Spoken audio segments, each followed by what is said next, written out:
Que Dios me lo bendiga, mis amados hermanos. Gracias por estar nuevamente en sintonía de este programa. El día de hoy vamos a tener una lectura en el libro de Mateo, en el capítulo número 1, versículos del 18 al 25. La historia de la cual vamos a hablar ahora es referida al nacimiento de nuestro Señor Jesucristo, cómo fueron los hechos desde el punto de vista del libro de Mateo, que va dirigido a un pueblo judío, pero también nos narra los acontecimientos en relación a José, el que después se conoció como, según se creía, el padre de nuestro Señor Jesucristo.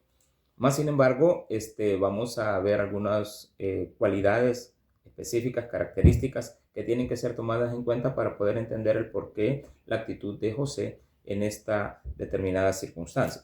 Así de que les invito a que podamos leer la palabra de Dios, abriendo el libro de Mateo. Si no tiene una Biblia, pues préstele muchísima más atención a la lectura de la palabra.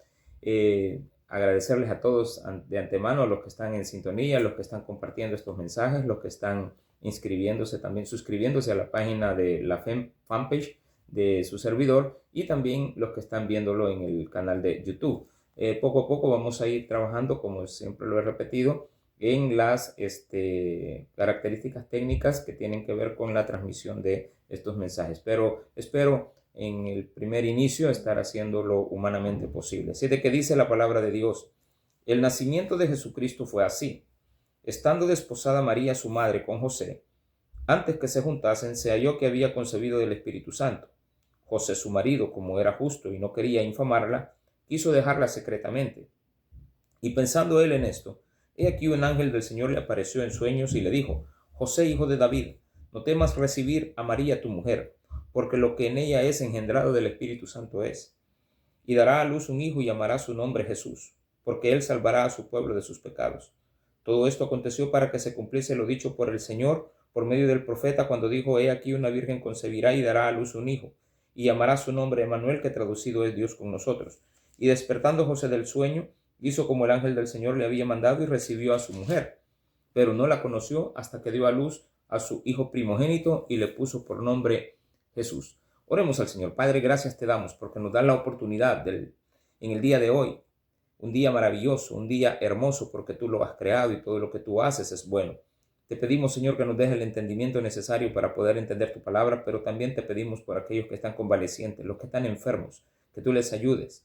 También te pedimos para que esta palabra pueda llegar a muchas más almas, Padre Celestial, y que ellas se conviertan a tu palabra, que puedan recibirte en su corazón como el Señor y Salvador de tu vida, de sus vidas. En el nombre de Jesús, gracias por un día más. Amén y amén. Bueno, vean bien, mis amados hermanos. Dice, el nacimiento de Jesucristo fue así. En esta situación, lo que vamos a ver es el relato bíblico que tiene que ver con el libro de Mateo. Específicamente, hay que reconocer siempre que el libro de Mateo está dirigido a un pueblo judío. Y tomar en cuenta también cuál es la intención de Mateo de dar a conocer la historia que vivió José. Porque José evidentemente era una persona reconocida como un judío, y también era reconocida por María también como tal. Mas, sin embargo, el personaje principal de todo esto termina siendo José, porque en él hay algunas situaciones que tenemos que encontrar que tienen que ver bastante con las costumbres que se desarrollaban en aquella época.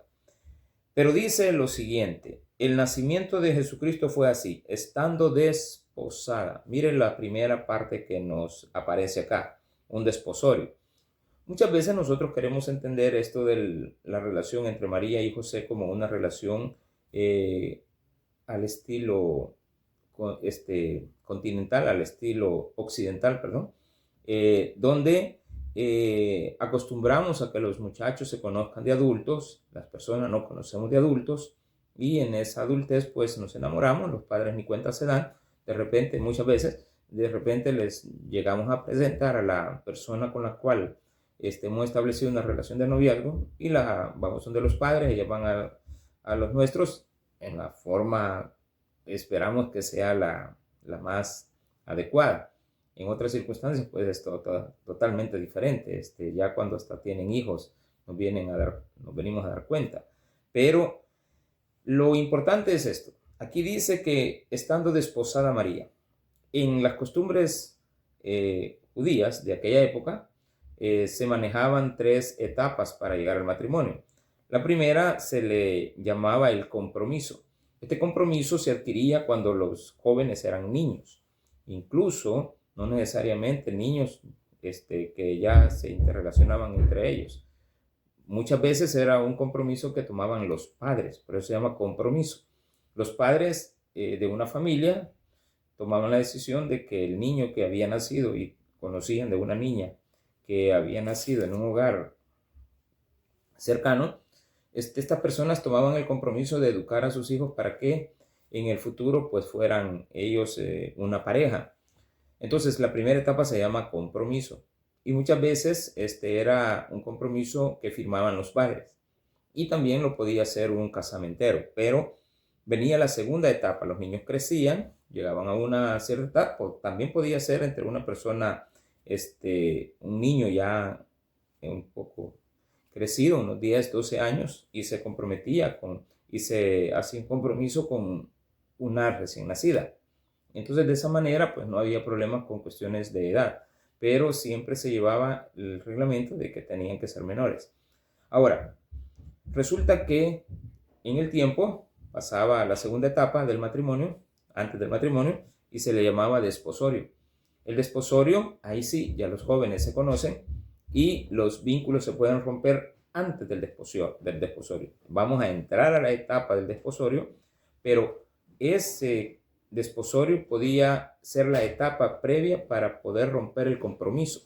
Esto si es que la pareja no tenía compatibilidad, o había alguna circunstancia que no había sido premeditada con anticipación, y entonces se tomaba la decisión de que eso se podía romper.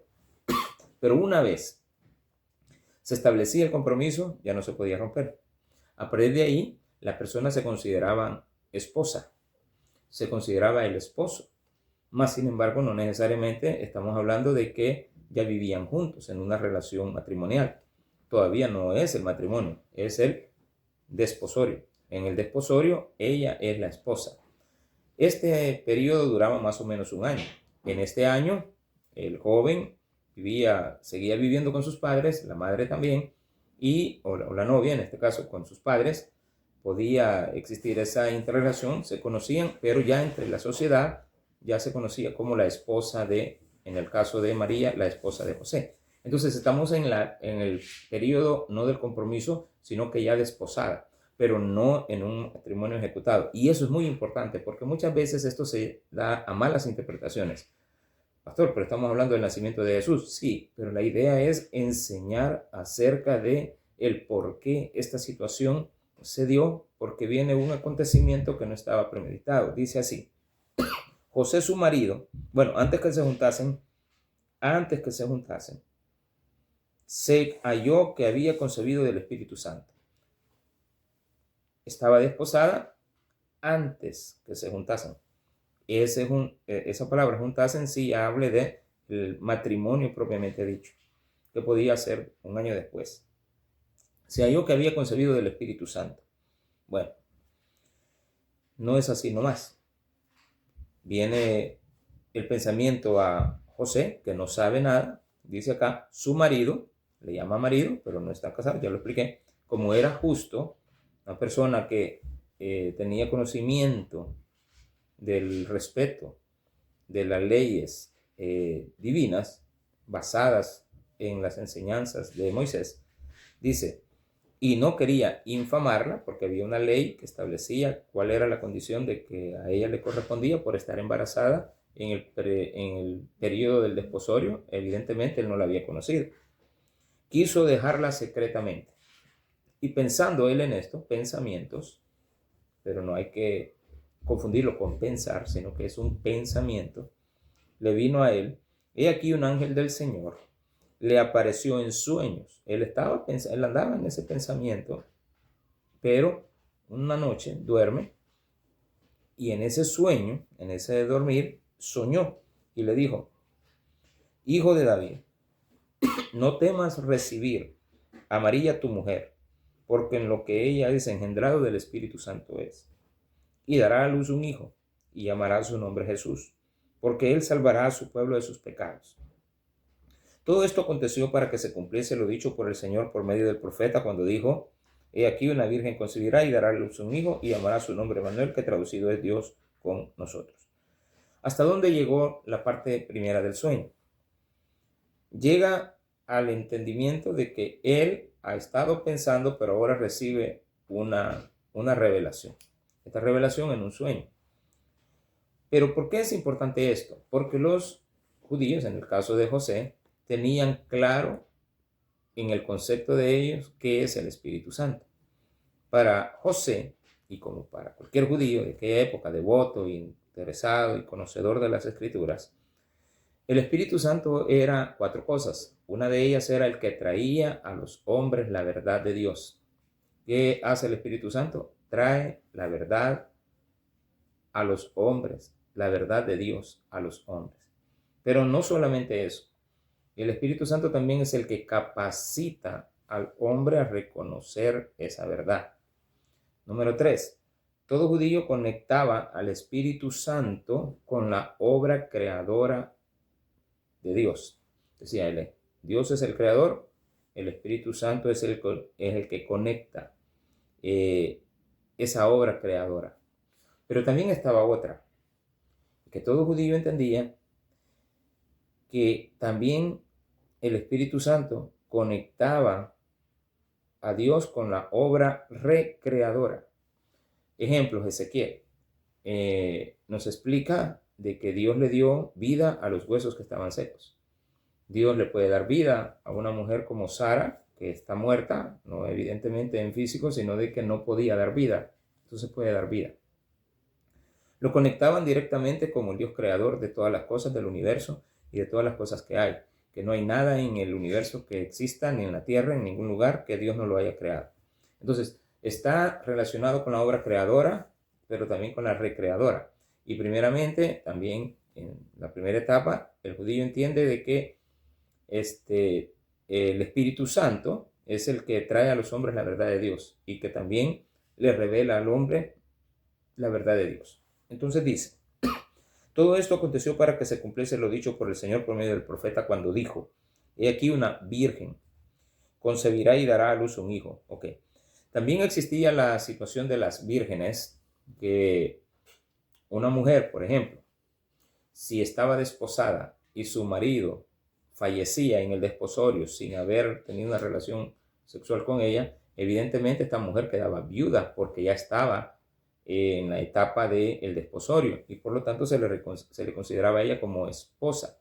Pero si su marido, a quien nunca conoció, fallece, ella quedaba virgen. Entonces existe el concepto que no existe entre nosotros de una viuda virgen, una virgen viuda. Entonces, habían bastantes circunstancias que podemos relacionar a esto y también estaban las mujeres que quedaban viudas, recibían carta de divorcio de parte de su marido cuando las abandonaba, se iba y tenía que tomar entonces el padre de la joven la actitud de romper esa relación, porque también podía casarse con un hijo, con un hermano menor si es que faltaba. Son circunstancias que nosotros muchas veces en nuestro concepto occidental pues tenemos que entenderlas porque la Biblia está basada en un pueblo que es el pueblo judío y por lo tanto tenemos que entenderlo de esa manera. Pero dice también: y despertando José del sueño, hizo como el ángel del Señor le había mandado y recibió a su mujer. Esta es la actitud de José, una actitud correcta, porque aquí hay que aclarar algo. Los pensamientos y la mente de Dios nos dan a nosotros esa interrelación perfecta para que nuestros pensamientos se aclaren. Pero es cuando nosotros empezamos a poner esto en práctica, no solamente en el pensamiento, sino que en lo que pensamos. Este es un reflejo del carácter y el propósito directo de Dios, porque Dios tiene un efecto en el futuro. Y ese efecto que nosotros todavía no conocemos, Dios nos lo revela anticipadamente y nos dice, como en el caso de José: no temas recibir a María, tu mujer, tu esposa, porque lo que en ella es engendrado del Espíritu Santo es obra creadora de parte de Dios. Y también nos habla acerca de la fe que nos conduce a creer. Esta fe no puede ser puesta en una obra si nosotros no hemos entendido cuál es la obra creadora y recreadora del Espíritu Santo. Entonces, por lo tanto, ahora viene la segunda etapa de esto, que es el pacto matrimonial, porque dice en el versículo número 25, pero no la conoció hasta que dio a luz a su hijo primogénito y le puso por nombre Jesús. Aquí, después de esa etapa de desposorio que podía durar un año, que fue en el periodo en el cual María quedó embarazada, o sea, engendró del Espíritu Santo, nace el niño. Entonces viene ya la ejecución final, que ellos ya fueron reconocidos como un matrimonio como tal. Más sin embargo, el desposorio, como duraba un año, ante la sociedad lo hicieron antes, para que ella no fuera difamada. Entonces, cuando José se da cuenta de las circunstancias que está sucediendo en la vida de María, en ese momento ejecutan el matrimonio. Pero ellos dos tomaron la decisión soberana de parte de Dios, entendieron que tenían que respetar el cuerpo de María de tal manera que no la conoce hasta que el niño nace, para haber pasado una dieta, lo que nosotros conocemos como un periodo de dieta. Pero lo importante es de que a partir de ahí sí ellos ya tienen una relación matrimonial, y esta relación matrimonial ya les establece a ellos una vida con hijos que fueron procreados de esa relación. Más adelante la Biblia nos dice de que Jesús tuvo hermanos, y nos da los nombres de sus hermanos, y también nos establece de que tenía hermanas. Lo otro importante es de que a partir de esta circunstancia, de esta relación y el nacimiento, le ponen por nombre Jesús. Jesús es un derivado del nombre Josía, o sea, Josué. El mismo nombre que tiene el libertador de Egipto después de Moisés, es el mismo, Josué. También es un derivado del nombre Oseas, pero lo importante es que eso significa el Salvador, el Redentor, el que salvará a su pueblo de sus pecados. Pero si vemos, primero le había puesto el Espíritu Santo en el libro de Isaías, la revelación que recibió Isaías, le pusiera por nombre Emmanuel, Dios con nosotros. Esta ejemplificación del cambio de nombre no tiene nada que ver con una contradicción. Lo que tiene que ver es con el propósito por el cual se le puso el nombre. Entonces, Dios con nosotros es que desde ese momento ya había una revelación de que iba a nacer un niño por medio de una virgen. Cuando ya se da el caso, entonces viene la manifestación de decirle a José cuál es el nombre que le asignará al niño, y le pondrá por nombre Jesús. ¿Por qué? Porque también existía la tradición de colocar al niño el nombre de una persona que no fuera su padre, sino que podía ser el abuelo en adelante. Pero también en la Biblia no existe la palabra abuelo, entonces se conoce como el hijo de, en este caso, hijo de David. Y como María y José, según lo que vimos en el primer sermón, sí era descendiente María de David y también José. Bueno, hasta aquí la palabra, pero ahora vamos a una reflexión. Evidentemente en la vida muchas veces nosotros no nos damos cuenta que Dios establece para nosotros el orden perfecto en el cual deben de establecerse los matrimonios, el orden perfecto en el cual tienen que venir los niños a este mundo. No hemos respetado esto de parte de Dios y decimos ser creyentes, pero queremos hacer con nuestra vida muchas cosas que no están bajo los lineamientos que Dios establece.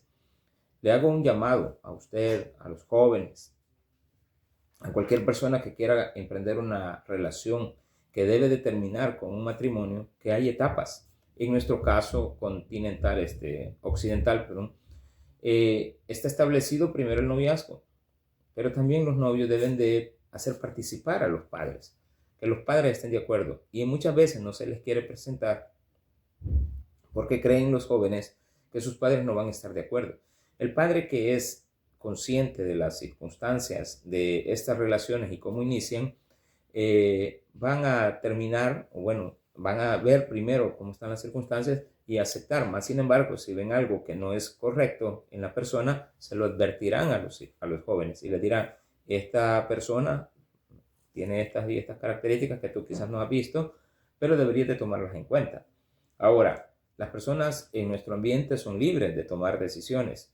Más sin embargo, el plan de Dios es de que usted se establezca en algo que Dios ha establecido en un orden. Así de que mi llamado es a los jóvenes que establezcan relaciones matrimoniales, no que se queden en lo que la Biblia, según lo que veíamos, era el desposorio o antes del desposorio un compromiso, sino que ejecuten esos pasos hasta llevar al feliz término una relación basada en un matrimonio de la cual vendrán hijos y tendremos la oportunidad de verlos crecer sanamente en un ambiente que para ellos es el mejor, el propicio, tener a un padre y a una madre. Así de que les agradezco a todos haber prestado atención a esta prédica y esperemos en el nombre de Jesús que la próxima también sea de edificación. Vamos a estar hablando del libro, siempre en el libro de Mateo, pero vamos a hablar acerca de los magos, aquellos sabios que llegaron del oriente, porque no eran magos, ese es el nombre que se le ha dado en la traducción, pero lo vamos a explicar en su debido momento. Así de que gracias a todos infinitas. Pasen un buen día, esperemos en el nombre de Jesús que siempre Él nos ilumine para poder entender estos mensajes. Y no se olvide, lo que le estoy solicitando es simple. Dele me gusta, un clic a la campanita, pásese a YouTube y también suscríbase a nuestro canal. Y también lo puede hacer en la fanpage por medio de Facebook. Usted puede trasladarse ahí para ser parte de la fanpage y ir creciendo la comunidad. Que Dios nos lo bendiga a todos. Gracias infinitas. Amén y amén.